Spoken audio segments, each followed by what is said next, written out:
सिनू बहुत समझदार और बुद्धिमान लड़का था, लेकिन उसकी एक बुरी आदत थी। उसे कोई भी काम जल्दीबाजी में करता था। उसकी माँ हमेशा उसे समझाती थी, बेटा, हर काम आपको धीरे धीरे और आराम से करना चाहिए ताकि वह आसानी हो जाए और खुद को नुकसान भी ना पहुंचे।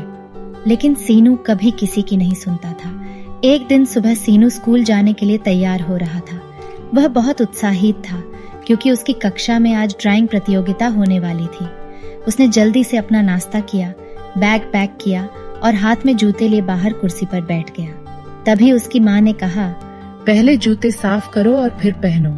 लेकिन सीनू कभी किसी के सुझाव को सुनने वाला नहीं था। उसने कहा, इससे क्या फर्क पड़ेगा माँ, कल ही मैंने इसे पहना था। सोनू ने लापरवाही से कहते हुए एक जूता पहन लिया। जैसे ही उसने दूसरा पैर अपने जूते में डाला, उसके पैर में कुछ चुभा। उसने जल्दी से अपना पैर बाहर निकाल दिया। उसके जूतों में कई बड़ी बड़ी चींटियां थीं। वह जोर से चिल्लाया, मम्मी मम्मी काट लिया। जब तक उसकी माँ आई, सीनू का पूरा पैर बड़ी बड़ी चींटियों से भरा हुआ था। माँ ने उसके शरीर से सभी चींटियों को निकाल दिया।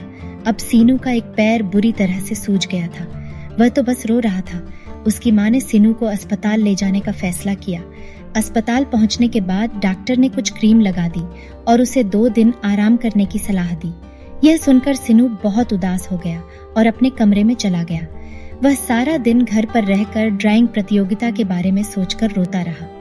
2 दिनों के बाद अब उनका पैर ठीक हो गया था। वह स्कूल जाने के लिए तैयारी कर रहा था। तभी वह सोचने लगा कि अगर माँ की बात मान ली होती तो उसे दर्द न सहना पड़ा होता। उसे उसकी जल्दीबाजी की सजा मिली थी। आज उसने आराम से जूते साफ किए और फिर पहने।